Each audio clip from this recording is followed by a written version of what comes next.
ln3 का value पता दे रखा है क्या वैल्यू? तो इसी रूप में अब इसका आंसर निकाल लो। आंसर क्या दिया है, इसी रूप में दिया है कि वैल्यूज दिया?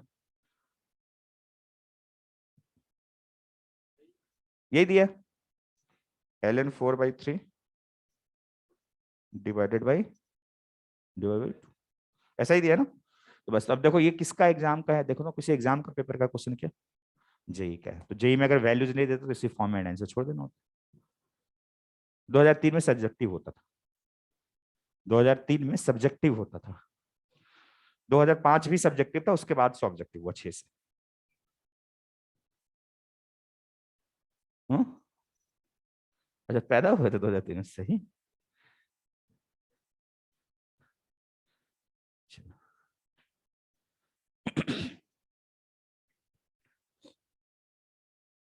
तुम्हारे पैदा होने के पहले का क्वेश्चन।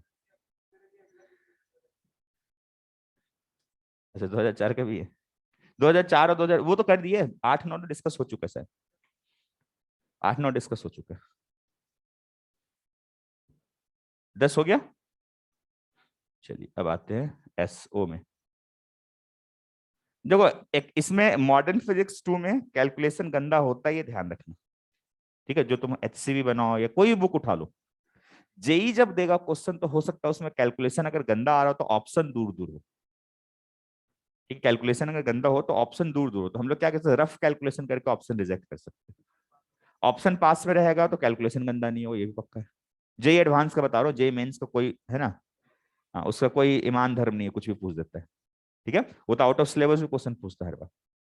हाँ ठीक है, उसको उसके हाथ में पिछले साल हाँ पिछले साल या पिछले के पिछले साल एक बुक पड़ गया, एनसीईआरटी बुक, तुम्हारे हाथ में भी रहता है, जो तुम्हारे पास मिलता है लेटेस्ट एडिशन, उसको मिल गया 10 साल 20 साल पुराना किताब। तो उसमें जो डाटा दिया था उससे क्वेश्चन पूछ दिया जेई ने। ठीक है, जो कि हमारे नए एनसीईआरटी में दिया नहीं। ठीक है, दूसरा तो एनसीईआरटी नहीं पढ़े तो एचसीवी पढ़ते, तो एचसीवी जो डाटा दिया वो गलत है। ठीक है, क्योंकि देखो एक चीज है, कुछ रिलेशन होते हैं जो एम्पेरिकल होते हैं। एम्पेरिकल का मतलब जैसे पढ़े होगे मैथ केमिस्ट्री में, तुम कार्बन को बम जलाते हो, उससे इतने इतने मॉलिक्यूल्स में, तो कार्बन का इक्वेशन लिख सकते हो, CnH, ये है ना, एन का वैल्यू तुम्हें नहीं पता चलता, ऐसा रहता है ना। वो एम्पेरिकल रिलेशन होते हैं, उसी तरह कुछ एम्पेरिकल रिलेशन है, उसमें एक नाम होता है रेनॉल्ड्स नंबर, जब फ्लूइड करेंगे तो बात करेंगे। आईटी के सिलेबस में है नहीं, तुम देखोगे आईटी के सिलेबस में तो रेनॉल्ड्स नंबर का जिक्र ही नहीं।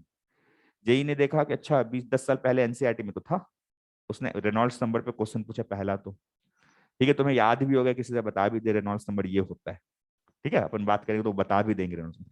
लेकिन पंगा क्या हुआ, उसने पूछा कि रेनॉल्ड्स नंबर इससे ज्यादा होता है ना, रेनॉल्ड्स नंबर एक नंबर होता है जो कि बताता है कि इससे ज्यादा अगर नंबर है तो उसको हम लोग बोलते हैं टर्बुलेंट फ्लो, और उससे कम होता है तो हम लोग उसको बोलते हैं स्ट्रीमलाइन फ्लो। ठीक है, अब ये नंबर फिक्स नहीं है, अलग अलग बुक ने अलग अलग इंटरप्रेट किया। जो तुम बीटेक में जाओगे तो ये नंबर हर क्वेश्चन में साथ दिया रहेगा, इतने नंबर के बाद ये टर्बुलेंट मानना है इस लिक्विड को, वो लिक्विड का कैरेक्टरिस्टिक्स है। पानी के लिए वो नंबर अलग होगा, है ना, शहद के लिए वो नंबर अलग होगा। ठीक है, हवा के लिए वो नंबर अलग होगा, लेकिन in general on an average अपन मान लेते हैं कि इससे ज्यादा होने पर अपन इसको टर्बुलेंट बोल देंगे। ठीक है, एनसीईआरटी बुक में जो दिया था वो शायद 100 या 110 ऐसा कुछ था, एचसीवी में 1000 के आसपास दिया था, तो वहां कैलकुलेट करने पे 101 आता है। तो एचसीवी के हिसाब से तुम बोलोगे स्ट्रीमलाइन, और एनसीईआरटी के बुक के हिसाब से बोलोगे टर्बुलेंट, तो आंसर टर्बुलेंट दिया। ठीक है, जेई का जो एनटीए का जो एग्जाम आंसर है। ठीक है, तो ये ध्यान रखना कि जो एनसीईआरटी बुक, इसलिए मैं बार बार बोलता हूँ एनसीईआरटी बुक एक बार रीड कर लेना, क्योंकि जो एनसीईआरटी में दिया है ना वही आंसर देगा जेई, भले ही वो गलत क्यों ना हो। मेंस का बता रहा है, एडवांस नहीं। एडवांस तो लॉजिकल देता है ना, उसका दिक्कत नहीं। मेंस वाले में ये है कि जो एनसीईआरटी बुक में आंसर है, एनसीईआरटी बुक में जो डाटा है वही आंसर होगा हमेशा, ये ध्यान रखना है ना। वो कोई भी अच्छा तुम पीएचडी कर लो, पीएचडी वाला डाटा अलग हो, एनसीईआरटी वाला हो, तो एनसीईआरटी वाला ही आंसर होगा, पीएचडी वाला नहीं माना जाएगा। ठीक है ना, ये फिजिक्स के लिए भी है, केमिस्ट्री के लिए भी है। ठीक है, केमिस्ट्री में भी जो एनसीईआरटी में दिया, कुछ एक्सेप्शंस होते हैं ना, तो एनसीईआरटी में जो एक्सेप्शंस दे वही एक्सेप्शंस है। ठीक है ना, तो जरूर से पढ़ना है एनसीईआरटी। ठीक है, डेली 2-2 पेज भी पढ़ लो तब भी काम हो जाएगा, है ना। और पहले ब्लू बॉक्स होता था एनसीईआरटी बुक में, देखोगे अभी भी है, नहीं तो पहले उस ब्लू बॉक्स से नहीं पूछा जाता क्वेश्चन, वो आउट ऑफ सिलेबस माना जाता था। अब उसी ब्लू बॉक्स से क्वेश्चन पूछा जाता है। ठीक है, तो उस ब्लू बॉक्स को भी एक बार जरूर से देख लेना, बाकी देखो ना देखो, है ना। एक बार जेई ने पूछ दिया डॉपलर इफेक्ट का क्वेश्चन, तो हम लोग के सब्जेक्ट में तो है डॉपलर इफेक्ट में, लेकिन डॉपलर इफेक्ट साउंड में है, लाइट में नहीं। ठीक है, और लाइट का डॉपलर इफेक्ट में थ्योरी ऑफ रिलेटिविटी यूज आता है उसका डेरिवेशन के लिए, जो हमारे सिलेबस में है ही नहीं। जेई ने पूछ दिया और उसने क्या किया, सीधा फॉर्मूला देके आंसर दे दिया। वो फॉर्मूला आता कहां से पता नहीं, बस वो फॉर्मूला होता है, उसमें फिट करो आंसर आ जाएगा। ठीक है, तो कुछ क्वेश्चंस हमेशा आउट ऑफ सिलेबस होते हैं जेई में, जो तुम्हारे एनसीईआरटी बुक में है ब्लू बॉक्स में वो दे रखा है, ये रिजल्ट आता है, कैसे आता है ये नहीं दिया। ठीक है ना, तो इसलिए ब्लू बॉक्स जरूर से एक बार देख लेना। ठीक है, चलो आगे देखते हैं।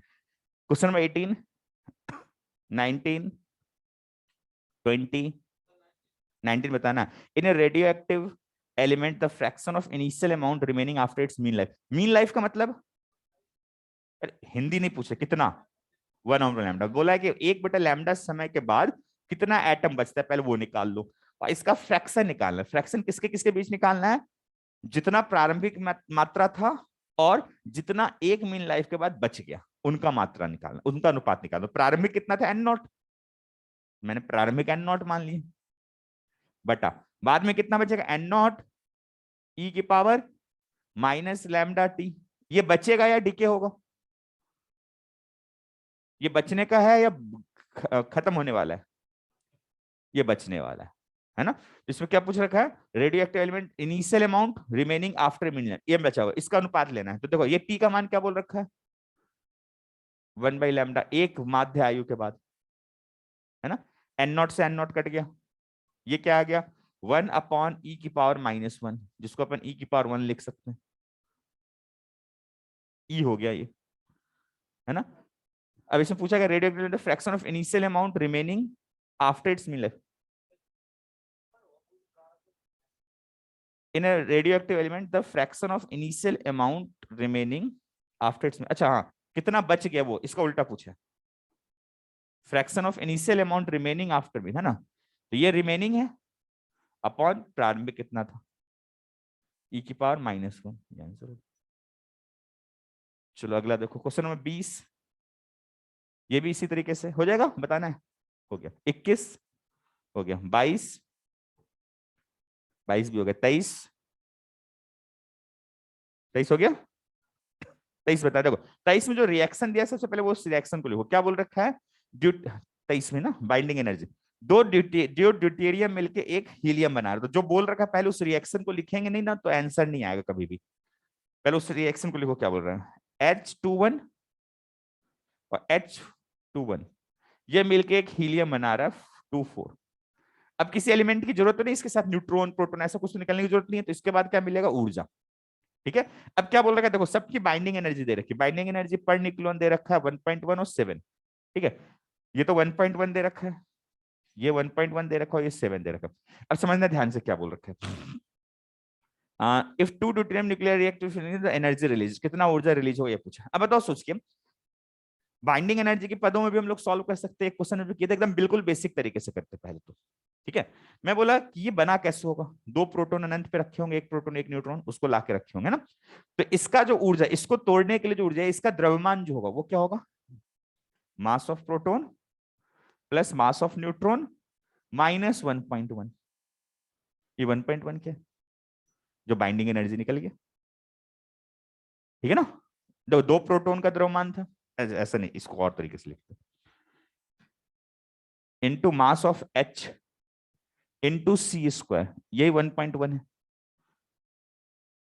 इंटू 2 क्यों किया, पर न्यूक्लियन है, पर न्यूक्लियन है, एक का 2, इसका भी 2, तो 4 करेंगे लाल।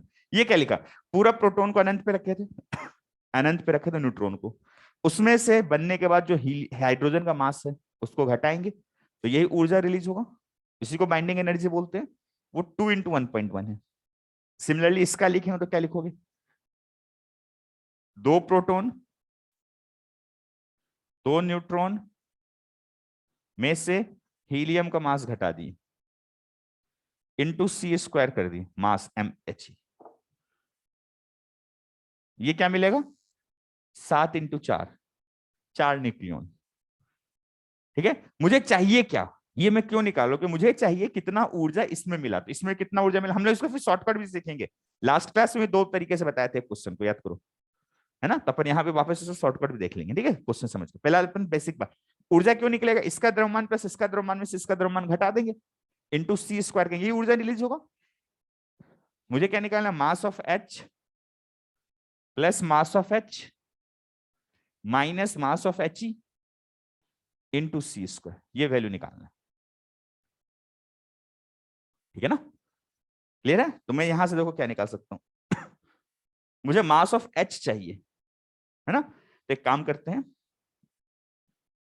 ये एच ई तो माइनस में चाहिए, तो ये रहने दो, इसको 2 से पहले गुना कर दो, ठीक है, 2 से गुना करो, देखो क्या मिल रहा है, 2 से गुना करेंगे तो ये कितना मिलेगा, 2 mass of proton plus 2 mass of neutron minus 2 mass of hydrogen into C square बराबर 4.4 मिलेगा। अब इसको हम लोग क्या कर रहे हैं, इसको हम लोग नीचे सीधा सीधे लिख देते, 2 मास ऑफ प्रोटॉन, ऊपर लिख देते इसको, 2 mass of proton plus 2 mass of neutron minus mass of H E into C square, इसका वैल्यू क्या है 28, दोनों को घटा दो, घटाओगे तो ये कट जाएगा, चेक करो, घटाओगे तो ये भी कट जाएगा, ये क्या बन गया, 2 mass of hydrogen minus mass of helium into C square बराबर 28 में से 4.4 घटाओगे तो इसमें क्या मुझे यही निकालना था, है ना, इसका वैल्यू कितना आ गया 23.6, ये आंसर हो गया 23.6 सी, ठीक है। अब इसको शॉर्टकट में कैसे करें वो समझने से, मैंने बोला अगर मान लो मुझे इसको तोड़ के अनंत तक पहुंचाना है तो ऊर्जा चाहिए 2.2, इसको तोड़ के अनंत तक पहुंचाना ऊर्जा चाहिए 2.2, इसको तोड़ के अनंत तक पहुंचाना तो ऊर्जा चाहिए 28, इसलिए इसको तोड़ने के लिए एक्स्ट्रा ऊर्जा चाहिए 28, मतलब ये ज्यादा स्टेबल है, इसको तोड़ने के लिए 2.2 2.2 4.4 चाहिए, इसको 28 चाहिए, तो मतलब इससे जब ये बना होगा तो ऑलरेडी 28 माइनस 4.4 रिलीज हो चुका होगा, जितना रिलीज हो गया वही तो निकालना अपने कोर्स से, वही निकाल दे वहां से 28 में, ठीक है। ये प्योर मैथमेटिक्स में जाओगे जो अपन बात करते तो वो है, वरना फिर तुम कॉमन सेंस से बता सकते हो इसको तोड़ने के लिए इतना चाहिए, इसको तोड़ने के लिए इतना चाहिए, तो जो अंतर स्टेबिलिटी आई एक्स्ट्रा उससे निकाल दो। क्वेश्चन नंबर 24 25 25 बताना, 25, the certain radioactive substance has a half life of 5, एक मिनट किसी ने और क्वेश्चन भी पूछा है, सर क्वेश्चन नंबर 27 बता दो, 27 तो अभी आएंगे, 25 के बाद आएगा 27। The ratio of the certain radioactive substances has a half life of 5 years. Thus, for the nucleus in the sample of the element of probability of decay in 10 years. देखो इसने क्या बोल रहा है कि हाफ लाइफ कितना है 5 साल, ठीक है, तो 10 साल में क्या चांसेस है डिके होने का, किसी नाभिक का डिके होने की चांसेस क्या है। अब देखो मैथ्स में प्रोबेबिलिटी चल रहा है, अभी नहीं चल रहा, अच्छा अरे बताओ, सोच के एक हाफ लाइफ में कोई भी नाभिक या तो डिके होगा या तो नहीं होगा, ये तो आउटकम है, कितना प्रोबेबिलिटी है 50%, 0.5, ठीक है। इसके बाद इसका मतलब अगला क्या होगा, इससे मल्टीप्लाई होगा प्रोबेबिलिटी, अगले हाफ लाइफ में वापस 50%, तो 50 का 50%, मतलब अगर मान लो मैं बात करूं तुमसे इस तरीके से कि फर्स्ट हाफ लाइफ में 50% है ना, अगले हाफ लाइफ में भी 50% है, तो टोटल प्रोबेबिलिटी कितनी हो गई 1/4 प्लस 0.5 1/2, तो कितना होगा 3/4 0.75%, तो 0.75% डिके होने की प्रोबेबिलिटी है ना।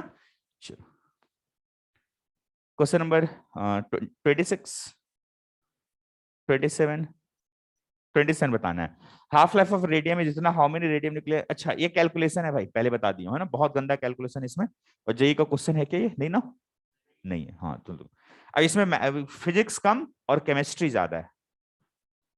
अब जो क्या बोले 5 ग्राम रेडियम है ना, तो सबसे पहले 5 ग्राम रेडियम में कितने नाभिक होंगे वो निकाल लो, उसका मॉलिक्यूलर मास दे रखा है रेडियम का 223, है ना, तो 5 ग्राम में कितने मालूम है, 223 ग्राम में 1 मोल, तो 5 ग्राम में 5/223 मोल, मोल मतलब 6 × 10⁻23, इतने न्यूक्लियस होगा, ठीक है, जो रेडियो एक्टिव है। अब क्या बोल रखा है, how many radium nuclei decay in 5 घंटे, 5 घंटे में कितने डीके होंगे, तो देखो ध्यान से,